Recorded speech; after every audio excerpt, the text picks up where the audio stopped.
Yep, it's finally happening. We got into drag challenge. We did get in.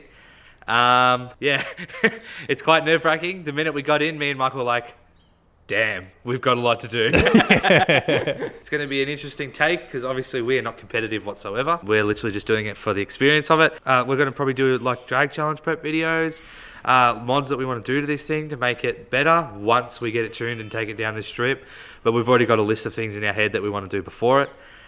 Setting up the trailer. We're going to tow a trailer just in case. With all the spare parts. All the spare parts. It's just going to be an interesting take on me and Michael as newbies doing something like this. We've never raced before. Never done road trip like this before, especially in this car. So that's it. So the car's going. Who knows what it's going to run? Don't really care. As long as we make it to each track, that's all I care about. And have fun in the meantime. So we'd love to carry a spare engine, but we can't.